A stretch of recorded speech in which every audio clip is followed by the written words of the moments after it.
출애굽기 11장은 열 번째 재앙, 마지막 재앙, 장자의 죽음이라는 이 재앙을 예고하고 있는 내용입니다.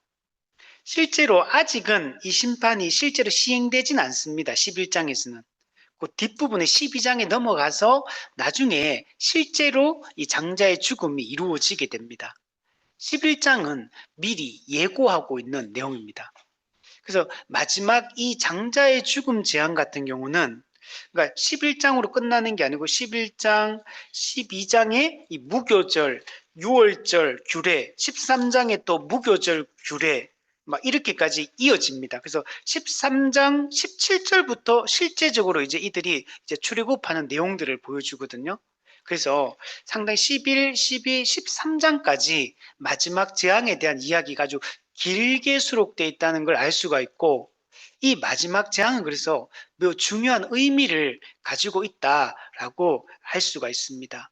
그래서 이 부분은 우리 신약의 예수 그리스도를 통한 십자가 이 구속, 예수 그리스도의 형벌 대속적 죽음을 통한 죄인의 구원, 인류의 구원이라는 이 주제와 밀접하게 연관이 되어 있는 게 바로 이 마지막 재앙과 관련된 내용, 그리고 유월절 규례와 관련된 내용이라고 얘기를 할 수 있습니다.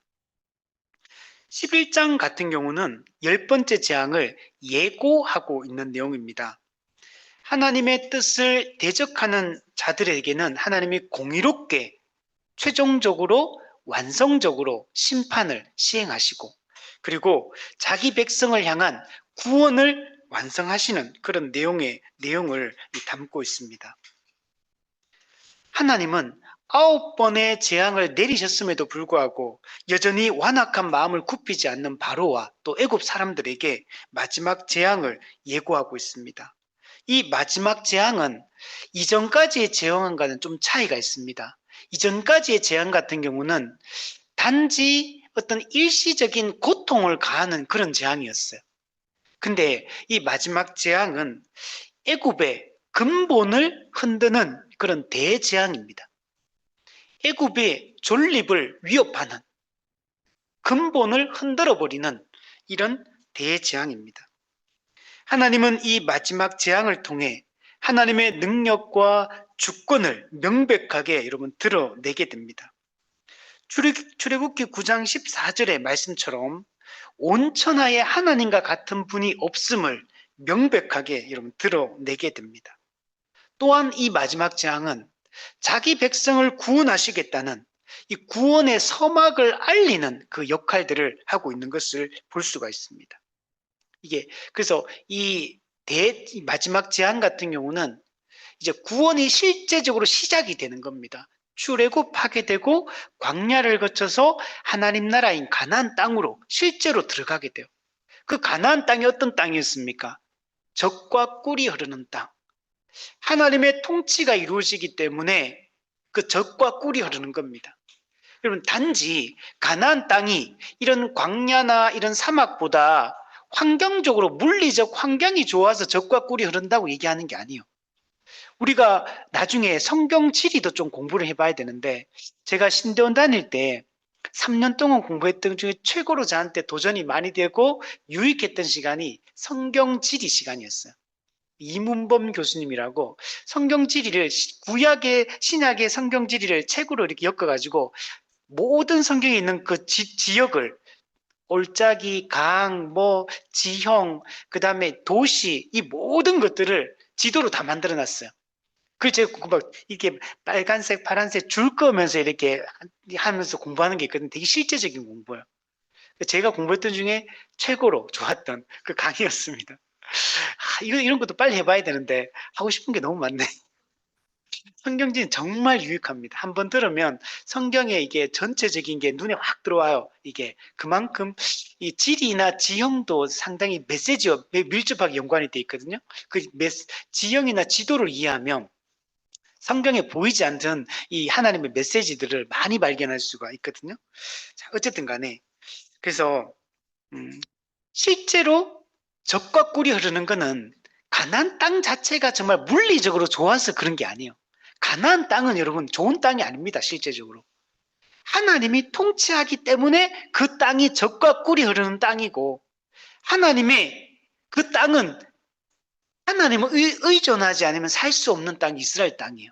그 땅은 사실은 환경적으로 보면 좋은 땅이 아니에요.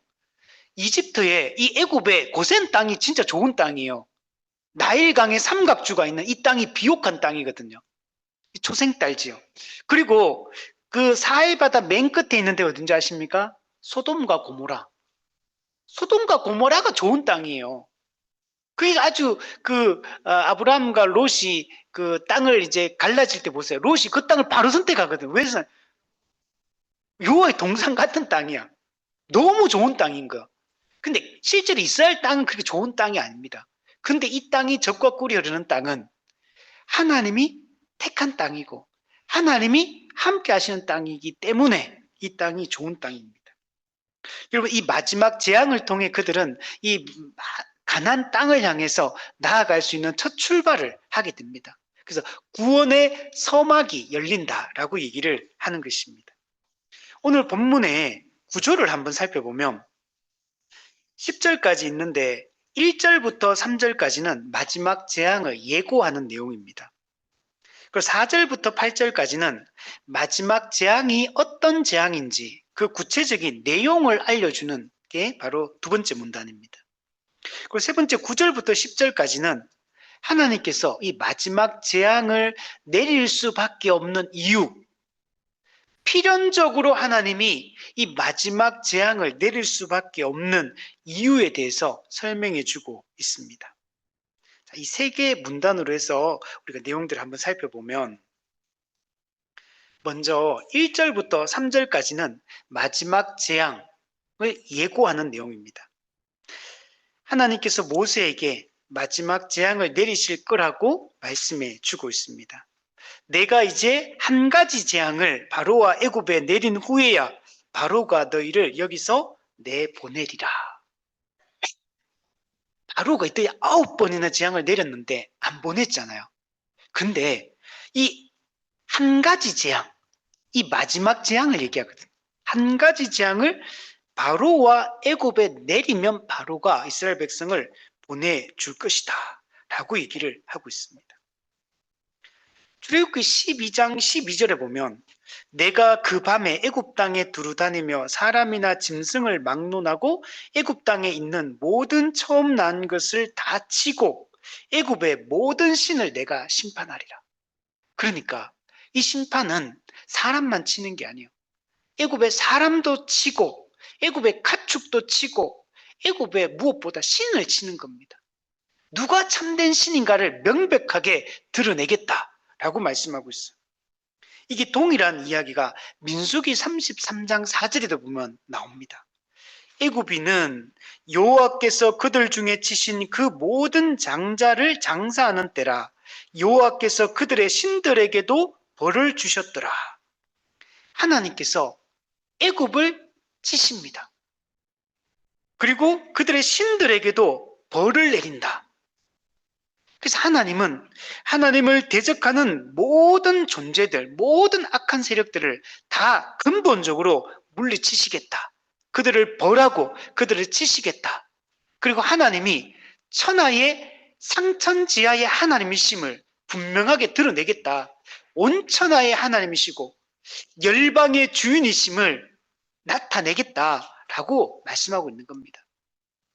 당시 사람들은 거대 제국의 그 왕들이 제국의 왕들이 세상의 주인이라고 생각을 했는데 그들이 섬기는 그 신들이 세상의 주인이라고 생각했는데 그들은 다 가짜임을 하나님이 드러내시겠다는 거예요. 하나님이 천지를 창조하셨으며 하나님이 온 우주 만물의 주가 되심을 명백하게 드러내시겠다라고 말씀하고 있습니다. 근데 재밌는 거는 마지막 재앙을 내리기 전에 모세에게 그 내용을 미리 알려주고 있는 걸 볼 수가 있어요. 예고를 해주고 있어요. 물론 우리 이전까지 보면 9가지 재앙들 중에서도 예고하고 먼저 말하고 나서 좀 있다가 내리는 걸 볼 수 있잖아요. 근데 이 마지막 재앙 같은 거는 앞에 있는 재앙과 또 달라요. 많은 이야기가 중간에 삽입이 돼 있는 겁니다. 우리 앞서 얘기했듯이 12장, 13장의 이 유월절과 무교절 규례에 대한 내용들이 여기에 먼저 내포되어 있어요. 이게 포함하고 있어요. 길게 하고 나서 실제로는 이 얘기 다 하고 나서 나중에 심판이 실제적으로 실행이 되는 것들을 좀 볼 수가 있습니다. 여러분, 이것은 미리 예고해 주는 것은 이 재앙이 우연히 일어나는 게 아니라는 걸 말해주고 있는 거예요. 여러분, 세상에는 우연한 것은 없습니다. 우리 진화론은 그죠? 모든 걸 우연이라고 이렇게 말하잖아요. 그런데 성경은 우연이라는 건 없다. 우리 신학적으로 이것을 하나님은 작정하신다. 하나님의 영원한 결정. 하나님은 근데 여기서 영원한 결정을 하실 때 큰 일이나 작은 일이나 사소한 일이나 중요한 일이나 사람에 대해서든지 이 물리적 환경에 대해서든지 일어나는 모든 일에 대해서 다 작정하신다. 그러니까 하나님이 세상에 일어난 일 중에 하나님이 작정하지 않은 일이 돌발적으로 일어나는 일이 없다는 거. 하나님이 전지하시다 할 때 하나님은 모든 걸 알고 있기 때문에 지금 과거에 일어났던 일이든 현재 일어나는 일이든 미래에 일어날 일이든지 하나님이 모르는 건 없다는 측면에서 전지하시다고 말하는 거예요. 왜? 모든 일은 하나님이 다 작정하신 그 범위 내에서만 다 이루어지기 때문에 그래요. 물론 여기는 뭐까지도? 죄까지도. 선악과를 따먹는 그 행동까지도. 우리가 지금 하나님의 말씀을 어기고 죄 짓는 것까지도 여러분 다 작정되어 있습니다. 우리 웨스트민스터 신앙 고백서에 보면 이 섭리 파트에 가면 이 부분도 잘 설명해줘요.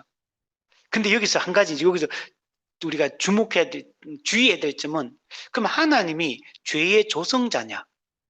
우리로 하여금 죄 짓게 만드는 원인자냐라고 할 때는 아니다라고 얘기하는 거. 죄를 짓는 것은 우리 스스로가 우리의 자유의지가 죄를 택하기 때문에 죄를 짓는 거. 근데 하나님이 죄까지도 악이 이렇게 자행되는 것들을 하나님이 작정하셨다라고 작정하셨는데, 근데 그때는 어떤 거냐면 하나님이 타락한 인간이 죄를 짓는 것을 그냥 허용해 주는 거.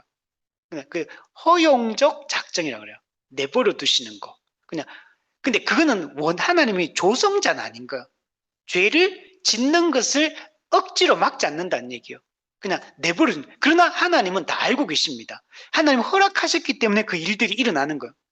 그러므로 오늘 나한테 일어나는 일들, 우리가 겪는 일들, 또 사회 구조적인 악들, 이 모든 것들도 여러분 하나님께 작정된 일이에요. 물론 이 악들을 저지르는 것은 인간의 본성이 저지르는 겁니다. 근데 하나님 그걸 허용해 주신 거예요. 근데 하나님은 그 속에서도 뭘 하시냐면 합력하여 또한 선을 이루어 가십니다. 잠시는 하나님이 그 악에 대한 그 어떤 뭐랄까 당장 심판을 시행하지 않죠. 그래서 로마 3장에도 죄를 간과하시는 것처럼 보여요.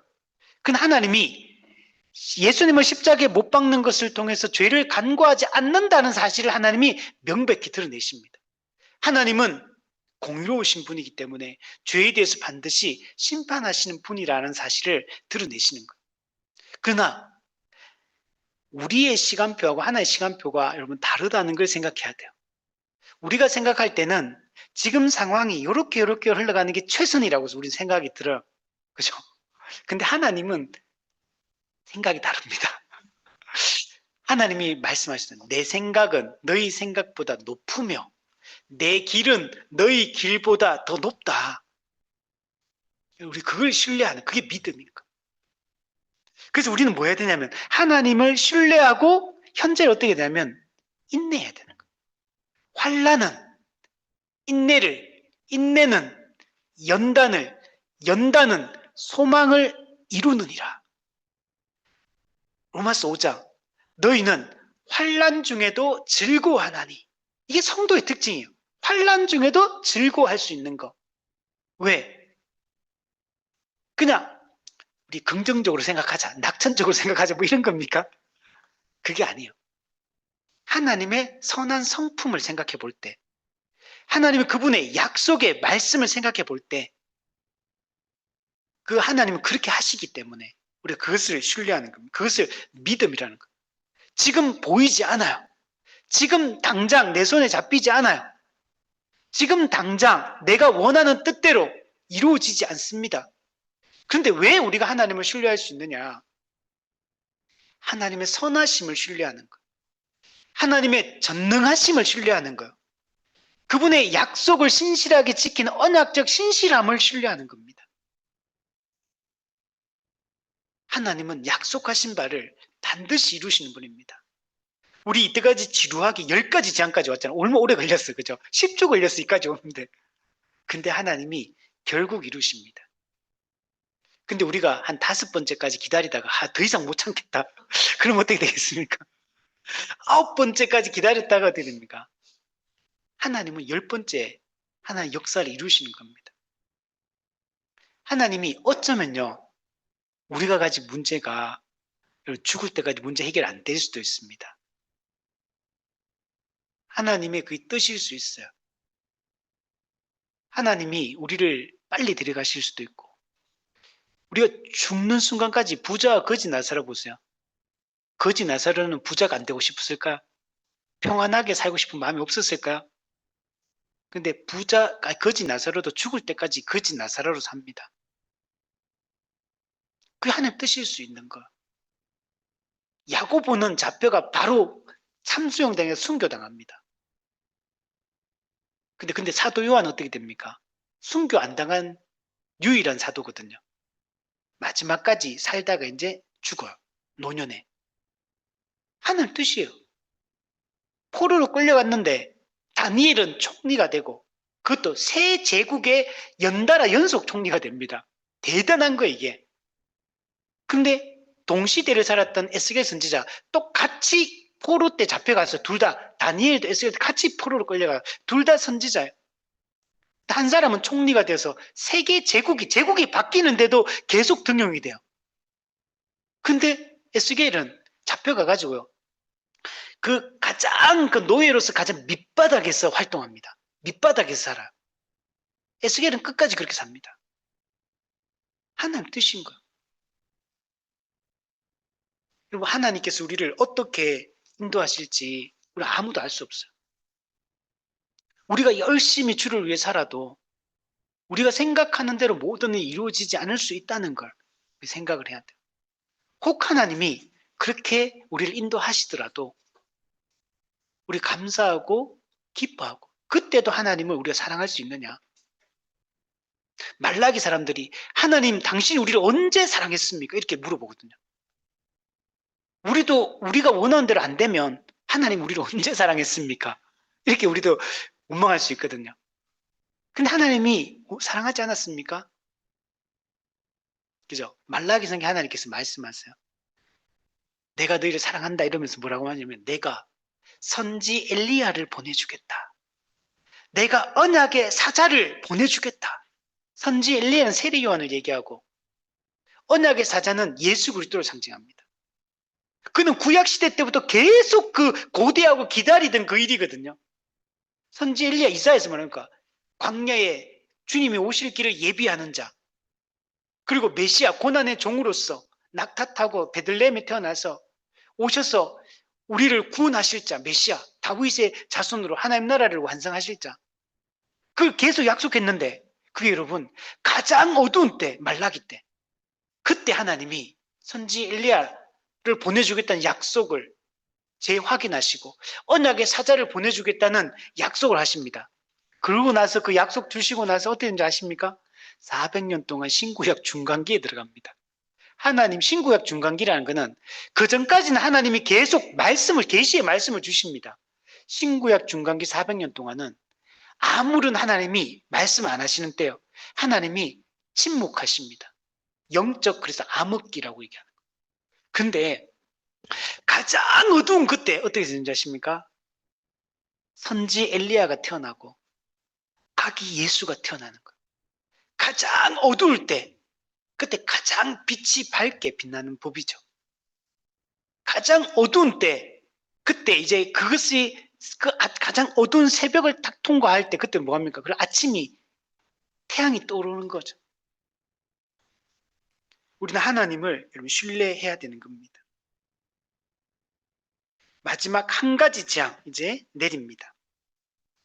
자, 마지막 재앙이라는 말은 무슨 뜻이냐면 이제까지는 9번까지 재앙을 내렸지 못했으면 효과가 없었어. 안 보내줬잖아요. 이 마지막 재앙이라는 말은 이제는 내 백성을 보내라는 하나님의 이 명령이 이루어질 걸 얘기하고 효력이 나타날 걸 얘기하는 거. 하나님의 그 뜻이 이루어질 거라는 거. 이전까지는 다른 결과를 도출해 낼 거라고 얘기를 하고 있는 겁니다.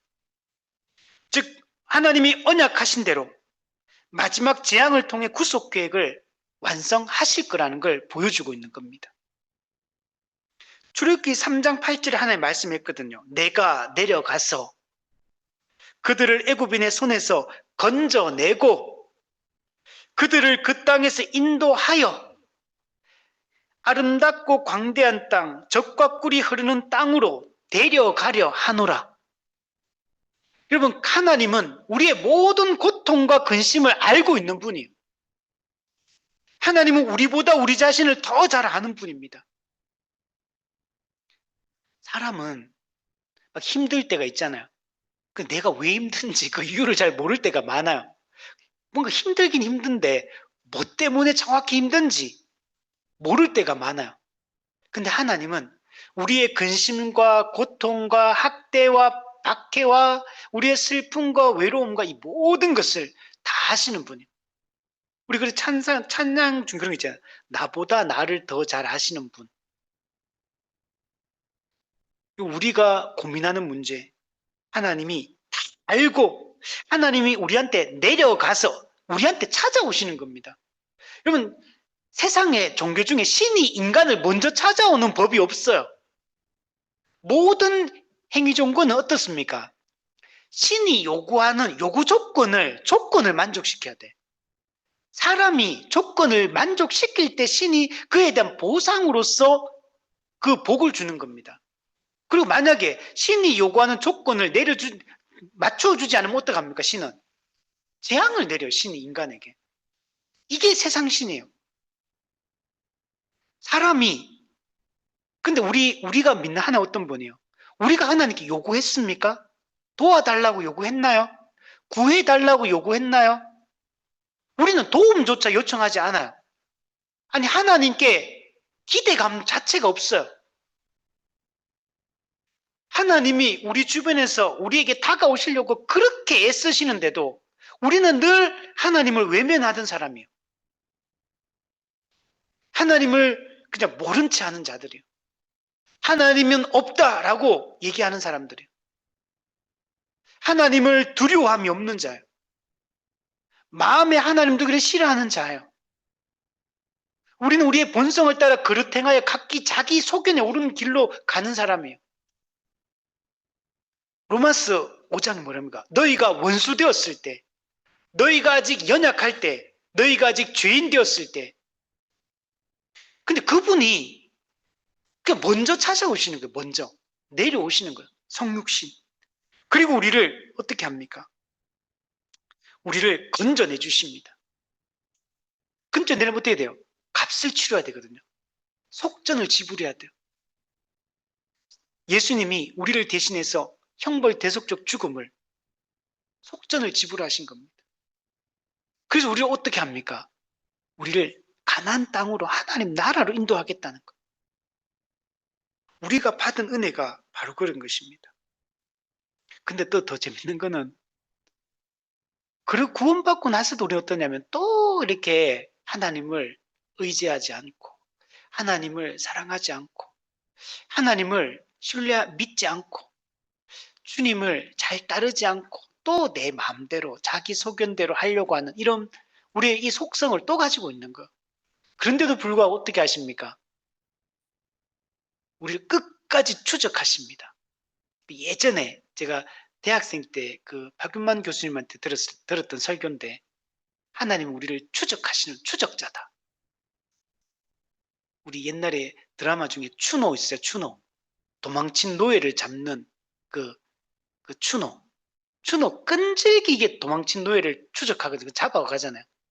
하나님 어떤 분이냐면 끈질기게 자기 백성을 추적해서 결국에는 하나님 앞에 항복시키는, 결국에는 우리를 하나님 앞에 항복시키는 게 우리를 구원하는 것, 하나님을 인정하게 하는 것, 신앙을 고백하게 하는 겁니다. 하나님의 은혜가 우리를 추적하기 때문에 그래요. 근데 또 다른 추적자가 있습니다. 누굴까요? 마귀입니다. 마귀도 우는 사자처럼 삼킬 자를 끊임없이 추적합니다. 어떻게든 무너뜨리려고요. 어떻게든 멸망에 이르게 하려고 합니다. 근데 누가 먼저 도착하냐 하면 하나님이 먼저 도착합니다. 그래서 우리 성도의 견인, 성도의 궁극적 견인이 이루어지는 거예요. 끝까지 믿음을 지키며 인내해서 구원의 완성에 우리를 이르게 하는 겁니다. 그걸 로마서 8장에 뭐라 표현했냐면 합력하여 선을 이룬다.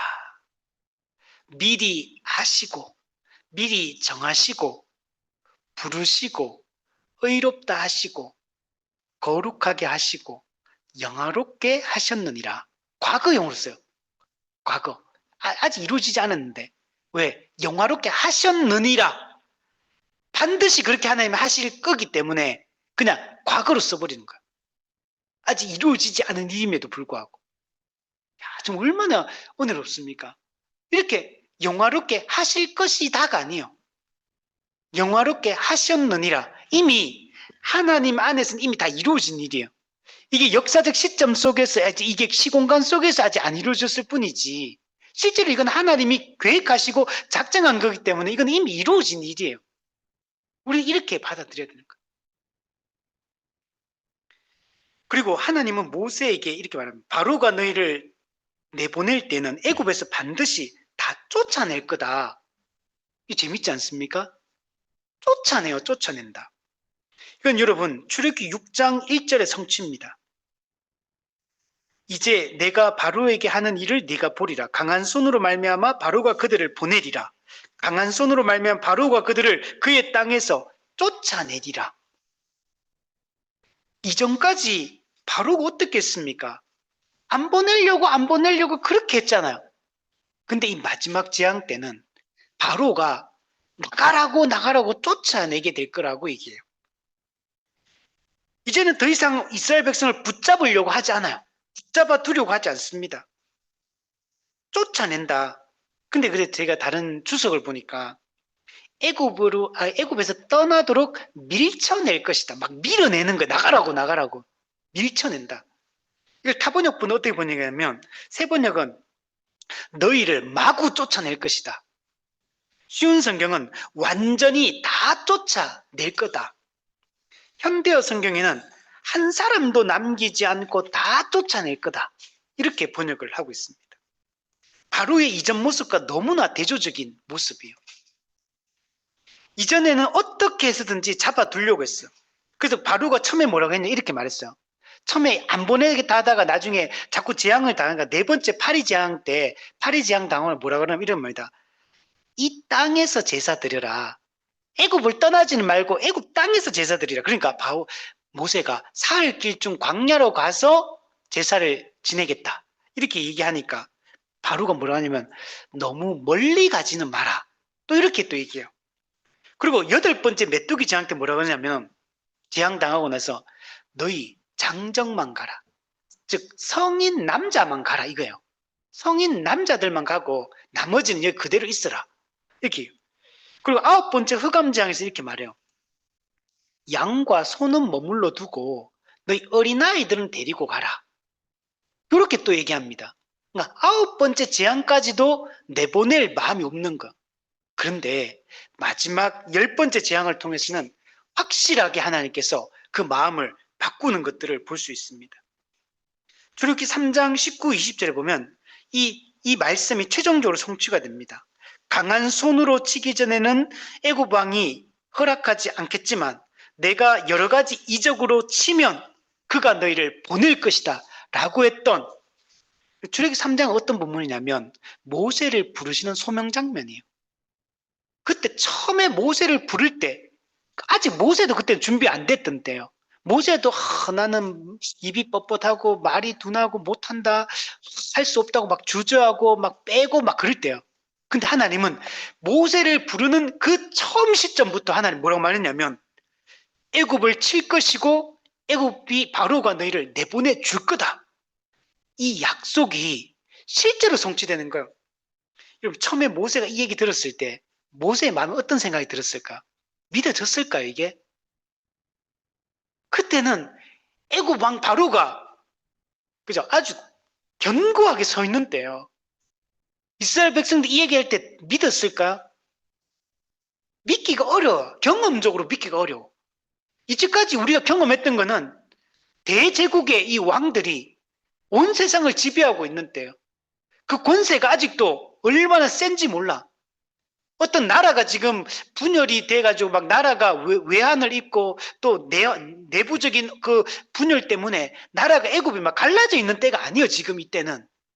바로 왕의 이 왕의 권세가 아주 강력하게 왕권이 서 있는 이런 때거든 지금. 나라가 무너질 기미가 하나도 없는 때예요. 근데 이 말씀을 하나님은 이루신 겁니다.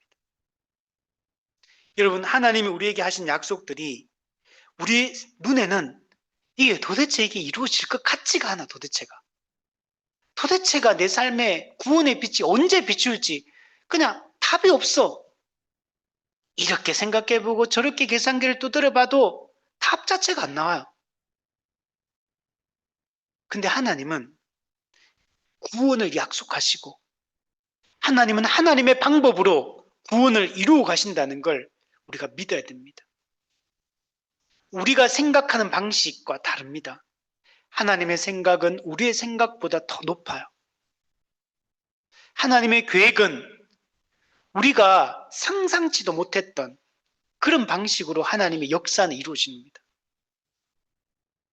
하나님은 사방으로 우겨쌈을 당해서 이제는 솟아날 구멍이 없다고 이제 절망하고 있을 때 낭떠러지 끝까지 내가 몰려서 이제 떨어져 죽는 것밖에 이제 남은 일이 없을 때 근데 하나님은 우리를 구원하시는 거예요.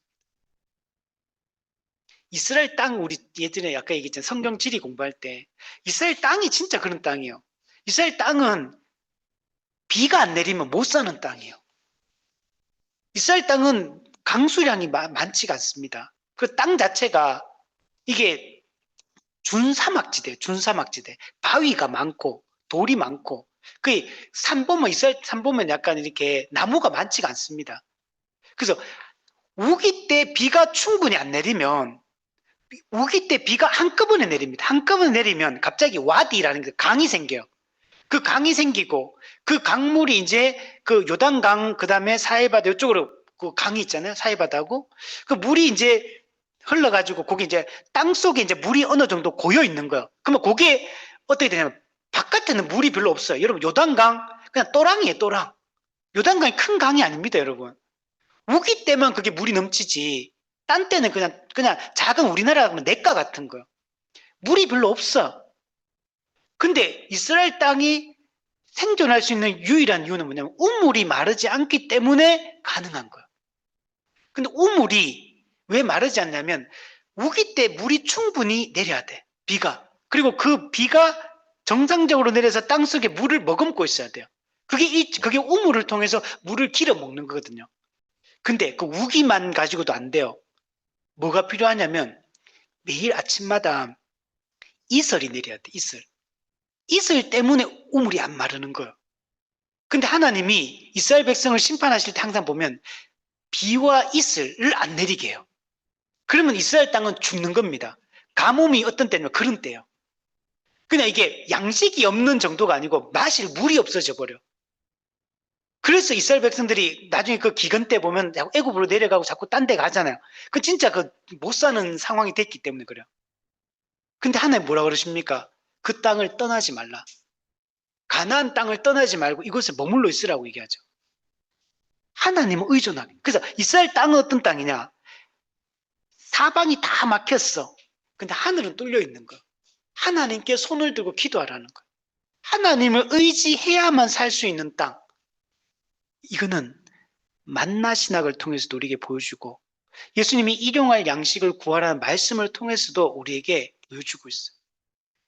여러분, 우리의 먹고 살고 우리가 생존하는 것은 우리의 능력과 우리의 노력과 거기에 달려있는 게 아니에요. 이 땅에서 삶이 그럼 내가 막 열심히 운동하고 열심히 돈 벌고 열심히 공부하고 또 열심히 준비하고 대비하고 하면은 살아낼 수 있는 세상입니까? 우리가 우리의 삶을 다 통제할 수 있나요? 내 인생을 내가 책임질 수 있습니까, 진짜? 우리 자식들 내가 통제할 수 있나요? 내가 책임질 수 있나요? 나 자신도 책임 못 져요. 나 자신을 책임지기는 내 마음도 책임 못 져. 내 마음도 못 붙잡아. 내 마음도 어떻게 못해, 우리는. 이게 우리 사람인가. 근데 하나님을 의존할 때, 철저히 하나님을 의지할 때, 하나님 우리를 살게 하시는 거예요. 우리에게 구원을 우리에게 주시는 겁니다. 그리고 2절에 보면 이스라엘 백성들로 이웃들의 은근 패물을 구하도록 합니다. 이것도 여러분 출애굽기 3장에서 하셨던 말씀이에요. 내가 애굽 3장 21절 내가 애굽 사람을 이 백성에게 은혜를 입히게 할지라. 은혜를 받게 하겠대요. 근데 은혜 받는 게 뭐냐? 너희가 나갈 때 빈손으로 가지 않을 것이다. 여인들은 이웃 사람, 자기 집에 거류한 여인들에게 은금, 은폐물, 금폐물, 의복을 구하여 너희 자녀를 꾸미라. 너희는 애굽 사람의 물품을 취하리라. 하나님이 빈손으로 애굽을 떠나지 않게 하겠대요. 애굽 사람의 은금 폐물을 옷을 구하고 그 취하여 나갈 거라고 얘기를 합니다. 근데 이 얘기가 출애굽기에 몇 번 반복합니다. 이게 되게 중요한 거예요. 이스라엘 백성은 애굽에 어떻게 살았습니까? 노예로 살았잖아요. 근데 하나님은 이스라엘 백성이 출애굽할 때 어떻게 이들이 패배자처럼 빈손으로 떠나게 하지 않겠다는 거예요. 하나님은 이들을 도피하듯이 애굽에서 몰래 그 야반 도주하듯이 그렇게 떠나는 게 아닙니다. 전쟁에서 승리한 자처럼 떳떳하게 전리품을 취하여서 당당하게 애굽을 떠나게 만들 거라고 말씀합니다. 이 은금 패물은 전리품인 거. 이건 전쟁인 겁니다. 전쟁에서 하나님께서 이스라엘 백성을 자기 백성을 승리케 하신 거예요. 하나님께서는 언약하셨어요. 하나님은 언약하신 대로 자기 백성을 구원하고 승리케 하신다는 걸, 승리케 하실 거라는 걸 보여주고 있어요. 하나님은 약속하시고 궁극적으로 그 약속을 성취하시는 분이에요. 이건 실제로 언제 이루어지냐면 예수님의 십자가 사역을 통해서 우리에게 승리가 주어지게 됩니다. 그래서 십자가 사건 어떤 의미예요? 두 가지 의미가 있다겠죠. 복음의 기초에서. 첫 번째는 예수 그리스도 화목 제물로 하나님의 진노를 제거하는 사건이고, 두 번째는 대적에 대해서 승리하는 사건이다. 그래서 우리 금요 강좌 때 지난번에 그리스도의 십자가 할 때 승리자 그리스도론 그때 얘기했었죠. 근데 거기서는 이제 그 사람이 그것만 주장했기 때문에 문제가 되는 거야. 근데 그것도 맞아요. 대적에 대한 승리자 그리스도. 여러분, 우리는 예수님 어떻게 이해해야 되냐면 승리자 그리스도로 이해해야 돼요. 그분은 우리를 위해서 자신을 제물로 주신 분이 뿐만 아니고 그분은 승리하신 분입니다. 그래서 이 전리품을 얻어서 하나님이 약속하신 대로 구원을 성취하셔서 이들을 떠나게 하실 거라고, 그리고 그들을 승리자로서 가나안 땅으로 인도해 드리겠다고 말씀을 하고 있는 겁니다. 이것은 이스라엘 백성은 애굽에서 엄청 고생했죠. 고난을 당하고 학대를 받고 그렇게 했었죠. 그 고난에 대한 하나님의 위로입니다. 그리고 앞으로 이제 출애굽해서 가나안으로 가야 되잖아요. 그 가는 과정 속에서 이게 일종의 어떤 자원의 역할을 합니다. 그래서 그런 것들을 준비케 하나님께서 하셨다는 걸 볼 수 있습니다. 그 결과 3절에 보시면 애굽인들에게 은혜를 받게 합니다. 우리말 성경은 호의를 갖게 하셨다. 호의를 얻게 하셨다. 즉 이스라엘 백성들은 애굽의 호의, 은혜, 환대 속에서 여러분 출애굽을 하는 겁니다. 몰래 야반도주하는 게 아니에요. 하나님이 애굽의 신을 굴복시키시고 하나님의 나라로 자기 백성을 승리한 자로서 인도하십니다. 이게 창세기 15장에서 하나님께서 아브라함에게 하셨던 말씀, 이게. 이게 전부 갑자기 이런 일이 일어나는 게 아니에요. 하나님은 항상 하시는 일을 보면 이전에 이미 다 약속하십니다. 그 약속을 하나하나 다 성취해 가십니다. 창세기 3장 15절에 보면, 13절, 14절에 보면, 내 자손이 이방에서 객이 되어 그들을 섬기겠고 그들은 400년 동안 내 자손을 괴롭히리니 그들이 섬기는 나라를 내가 징벌할지며 그 후에 내 자손이 큰 재물을 이끌고 나오리라. 큰 재물. 이게 출애굽기에 와서 실제로 성취되어지는 것들을 모세에게도 말씀하시고 나중에 실제적으로 성취되는 것들을 볼 수가 있습니다.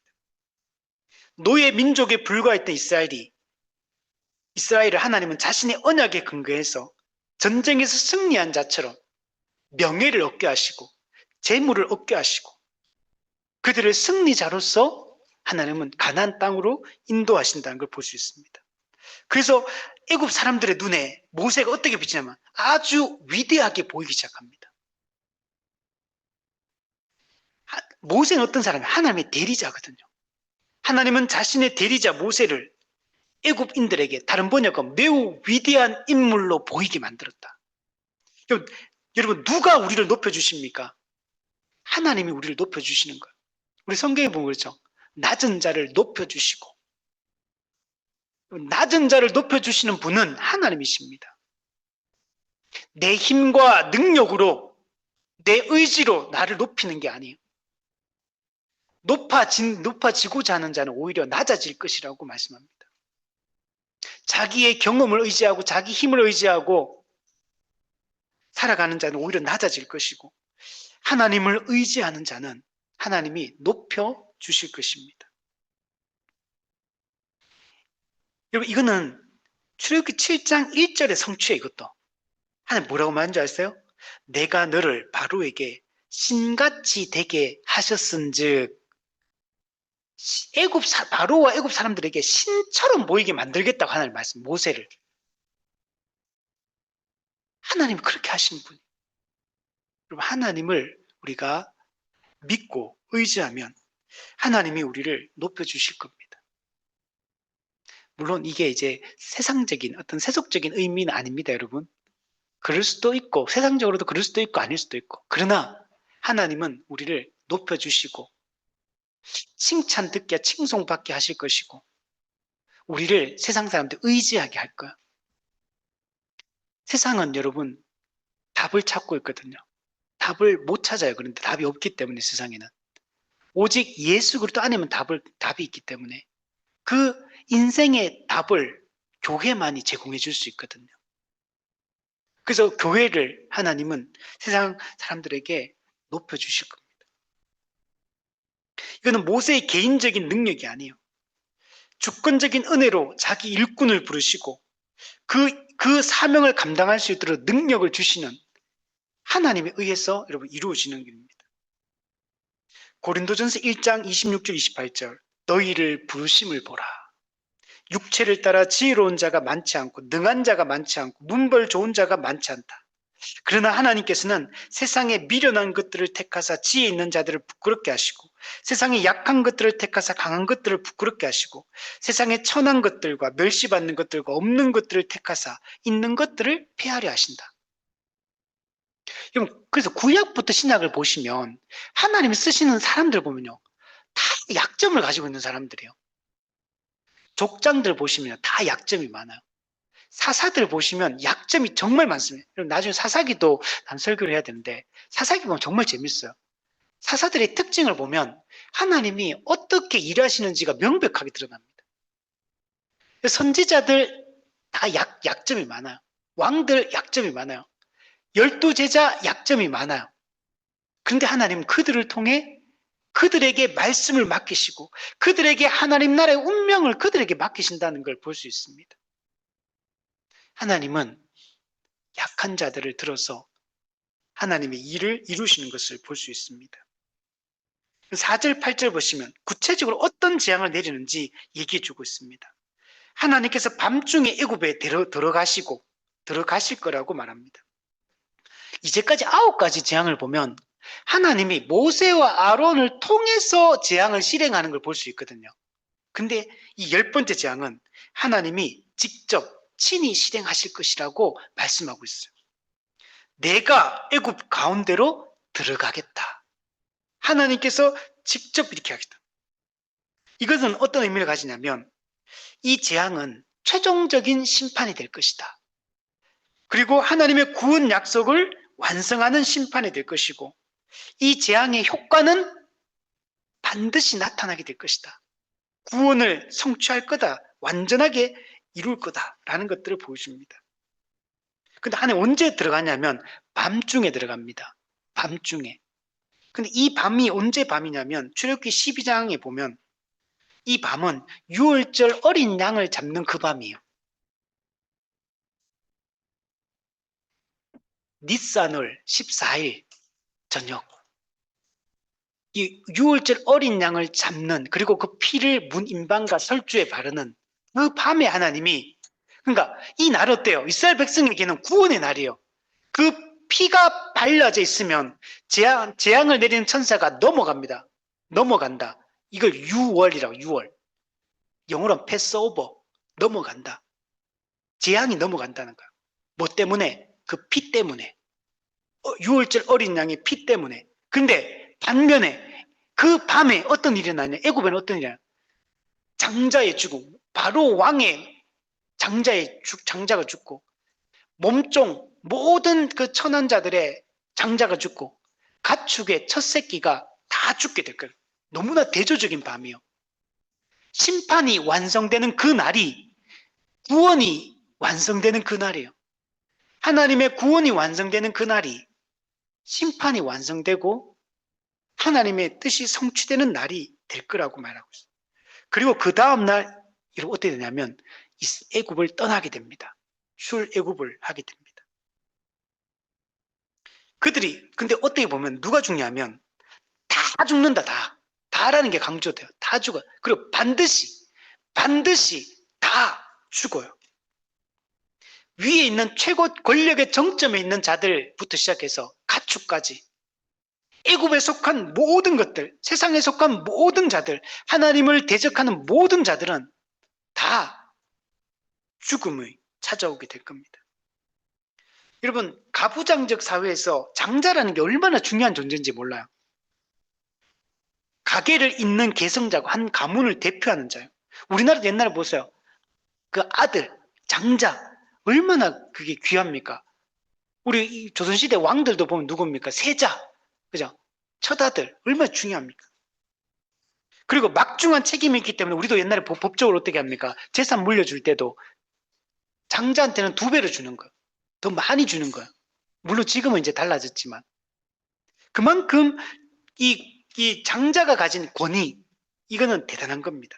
한 가게의 운명과 관련돼 있어요. 그런데 그 장자가 다 죽게 된다는 거예요. 이전의 재앙과 비교되지 않는 강력한 재앙, 파괴적인 재앙이 애굽의 종교, 경제, 문화, 사회 모든 것들 전반적으로 전부 다 초토화시키는 이 비극적인 날이 이 날이 될 거라고 말합니다.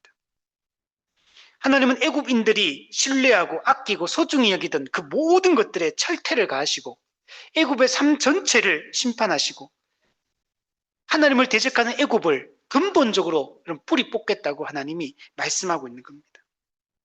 과거에 바로 어떻게 했습니까? 이스라엘 백성들 어떻게 했습니까? 애기 태어나면 다 죽였잖아요.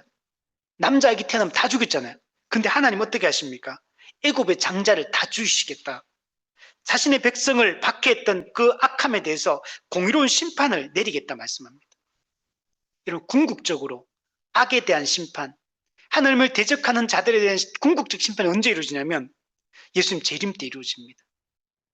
요한계시록 6장 10절에 보면 하나님의 백성들이 뭐라고 기도하냐면 하나님께 큰 소리로 불러 이르되 거룩하고 참되신 대주제여. 대주제란 말은 이분이 온 세상의 왕이라는 거, 주인이라는 거예요. 그분에게 구하는 겁니다. 땅에 거하는 자들을 심판하여 우리 피를 갚아주지 아니하시기를 어느 때까지 하시려 하나이까. 이게 뭐냐면 이걸 신원의 기도. 옛날 번역에는 신원, 언제 신원해 줄 거 이렇게 했거든요. 신원한다는 말은 갚아준다는. 즉 피의 보복을 얘기해요. 피의 보복. 피의 복수를 해달라고 지금 얘기하는 거. 왜? 그게 공의로운 거기 때문에. 하나님의 백성을 대적하고 학대하고 박해하던 이거는 그 악에 대한 하나님의 공의로운 심판을 요청하는 거. 성경에 이런 게 되게 많아요. 여러분 시편에 보면 다윗이 저주하는 거 한번 보세요. 저주 엄청나게 하잖아요. 그죠? 근데 그 저주가 물론 항상 다 정당하다고 볼 수는 없는데 근데 악에 대한 하나님의 공의로운 심판을 요청하는 그 자체가 잘못된 게 아니에요. 하나님은 우리가 직접 보복하는 것은 금지하십니다. 그러나 보복의 기도 그 자체를 공의를 시행해주고 악에 대한 심판을 이루어달라고 기도하는 그 자체가 잘못된 게 아니에요. 하나님께서는 원수 갚는 것이 내게 있으니 내게 맡기라. 내가 심판하겠다. 이렇게 말하는 거지. 보복 자체를 하지 말라. 이렇게 말하는 게 아니에요. 아니, 나는 하면 안 돼. 사람은 하면 안 되지만 하나님께 맡기는 거. 그리고 하나님이 공의로운 심판을 내려달라고 요청하는 기도를. 이거는 성경에 아주 많이 등장합니다. 이거는 잘못된 게 아니에요. 그럼 장자의 이 죽음 이후에 보냅니다. 그래서 요한계시록 18장에도 보면 무너졌도다 무너졌도다 큰 성 바벨론이요. 큰 성 바벨론이 이같이 비참하게 던져져 결코 다시 보이지 아니하리로다. 그리고 이 언제 어떻게 무너지냐면 1시간 만에 무너졌도다. 1시간 짧은 동안에 무너진다는 거. 큰 성 바벨론은 세상을 상징하거든요. 하나님을 대적하는 이 세상은 여러분 영원할 것 같잖아요. 지금도 여러분 보세요. 막 이 세상이 돌아가는 거 보면 이 세상의 악한 구조가 세상을 막 지배합니다. 약한 자들이 고통을 받아요. 공의가 시행되지 않는 것 같아요. 법을 어기고 막 마음대로 하고 사람들은.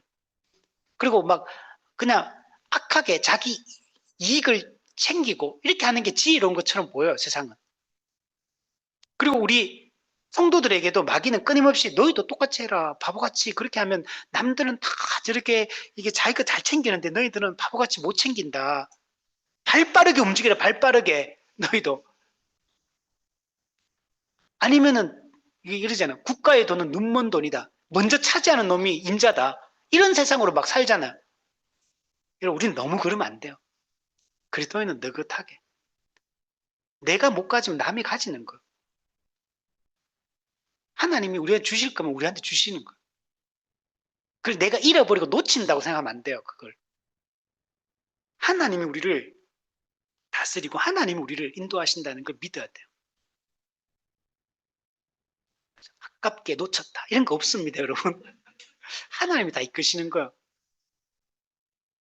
물론 우리는 최선을 다해서 우리 삶을 대비하고 준비하고 우리는 해야 됩니다. 그렇지만 그래도 안 되는 거는 하나님 뜻이라고 믿어야 돼요. 여러분 마지막 재앙 이후 내보내는데 즉 뭐냐면 장자의 죽음 이후에 구원이 이루어지는 걸 보여주죠. 장자의 죽음이라는 이 방식을 통해 구원이 이루어집니다. 근데 애굽 사람이 죽죠. 근데 이 장자의 죽음은 또 뭐와 연결되냐면 어린 양의 죽음이 또 맞물려 있어요. 그죠?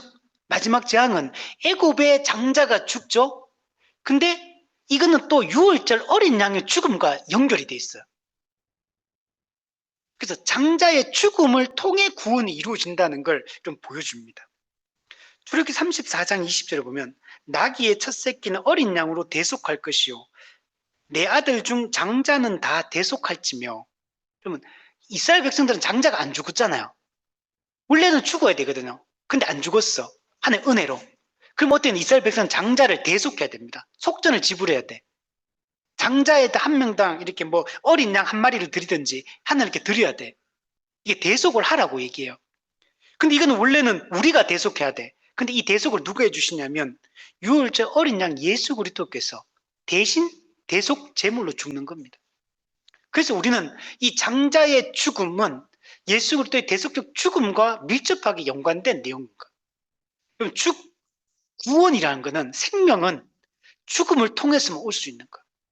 죽음이 없는 곳에는 생명이 없어요. 히브리서 피 흘림이 없은즉 사함이 없느니라.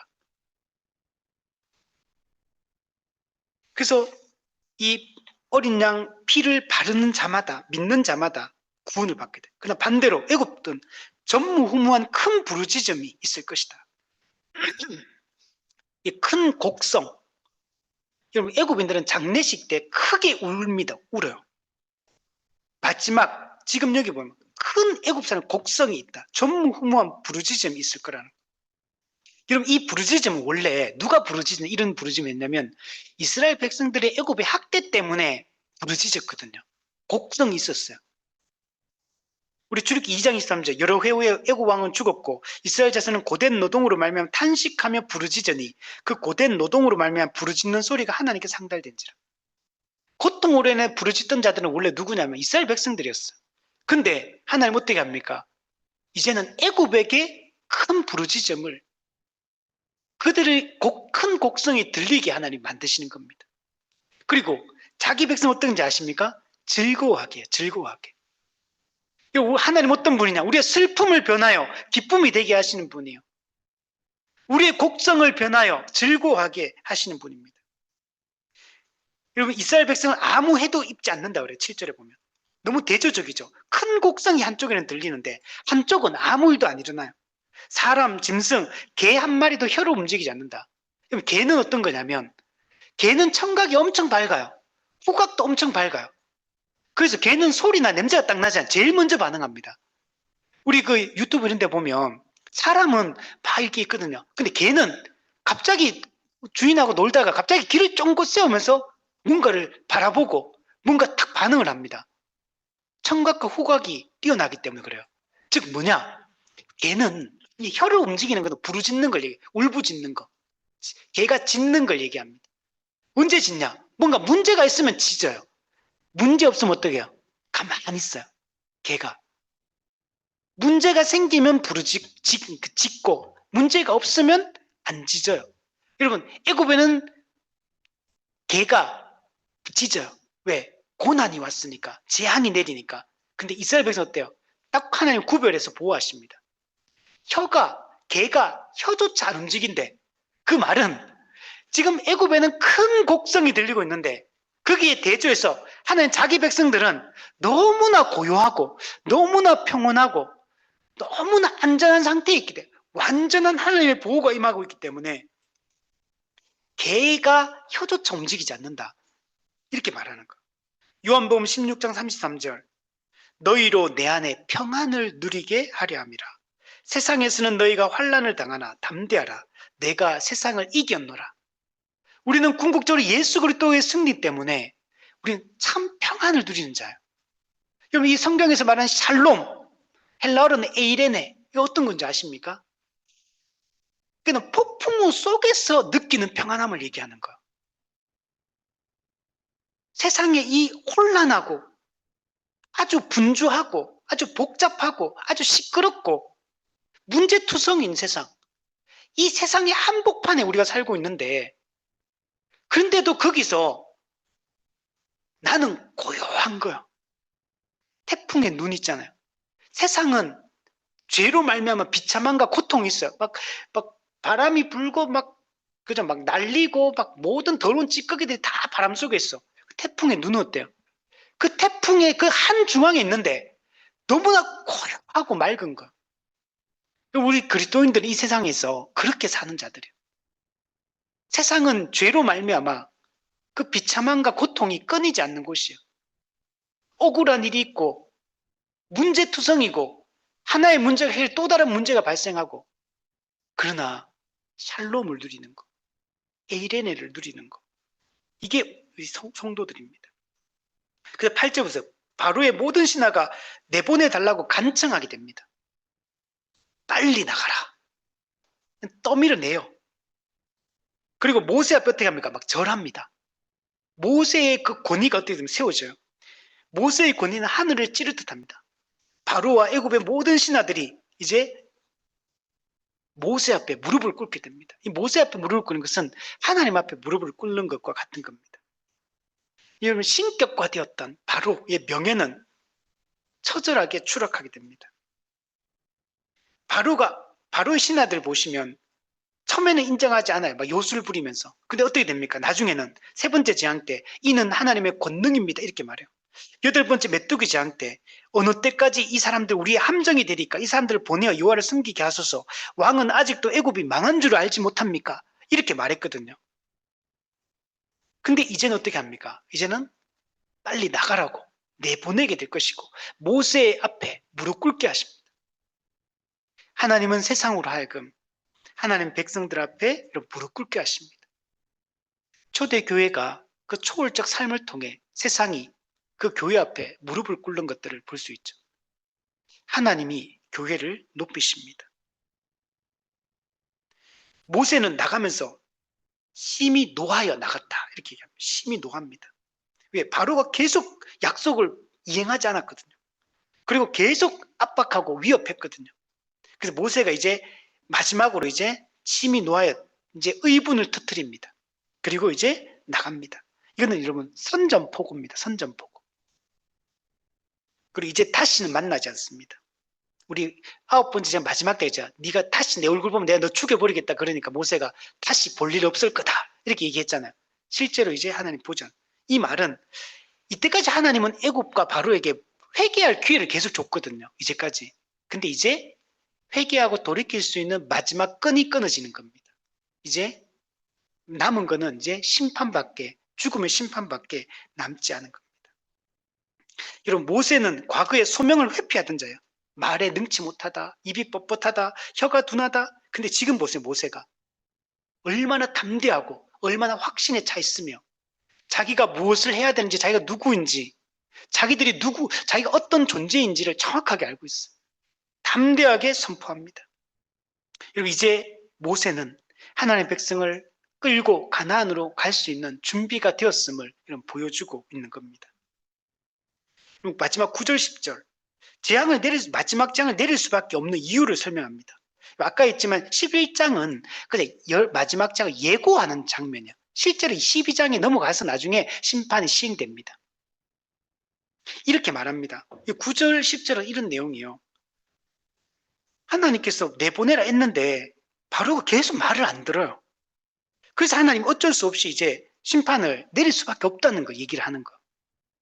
그러니까 9절 10절은 지금 마지막 10번째 대항에 대한 얘기를 하는 게 아니에요. 하나님이 이전에 하나님께서 했던 말을 얘기하는 거, 했던 얘기들을 하는 겁니다. 내가 너한테 내보내라 했는데 듣지 않았다. 그렇기 때문에 내가 나의 기적을 더한다. 이 말은 1, 2, 3, 4, 5, 6, 7, 8 재앙을 자꾸 더할 수밖에 없다. 이렇게 얘기하는 거예요. 그 10절에 보시면 모세 아론이 이 모든 기적을 바로 행했다. 근데 9가지 재앙을 다 행했다는 거예요. 근데도 바로가 마음을 완악하게 내보내지 않았다. 그렇기 때문에 지금 11장에 얘기했던 이 마지막 재앙, 장자의 죽음이라는 애굽의 근본을 흔들어버릴 이 재앙을 최종적으로 내리고 내 백성을 구원하겠다라고 하나님께서 말씀을 하고 있는 겁니다. 얼마나 완악한지 몰라요. 이제는 회개의 기회가 없는 겁니다. 여러분, 정리하겠습니다. 바로의 완악함 때문에 더 큰 심판이 초래가 되었고 결국에는 망하게 됩니다. 여러분, 오늘 우리도 살다 보면 답답하고 이해되지 않는 일들을 겪게 됩니다. 그때 우리는 하나님의 주권과 선한 계획 그리고 하나님의 오묘하신 섭리를 믿어야 됩니다. 너희는 가만히 있어서 하나님의 구원하심을 보라고, 즉 기다리라고 말씀하시는 그 말씀에 우리는 순종해야 됩니다. 하나님의 계획은 반드시 이루어질 겁니다. 하나님 나라는 완성될 것입니다. 사람은 감당치 못할 시험을 당하는 것이 없습니다. 하나님은 감당할 수 있는 능력을 우리에게 주시고 피할 길을 주시고 이기게 하신다는 걸 믿어야 됩니다. 모든 것이 합력하여 선을 이룰 겁니다. 그걸 믿어야 됩니다. 하나님은 새하늘과 새 땅을 창조하시고 우리를 구원의 완성에 이르게 하시고 하나님과 영원히 함께 하실 겁니다. 비록 지금 현재의 고난이 있다 하더라도 장차 우리에게 주어질 그 영광을 바라보고 하나님의 열심히 그 모든 일을 이룰 걸 우리가 믿고 살아갔으면 좋겠습니다.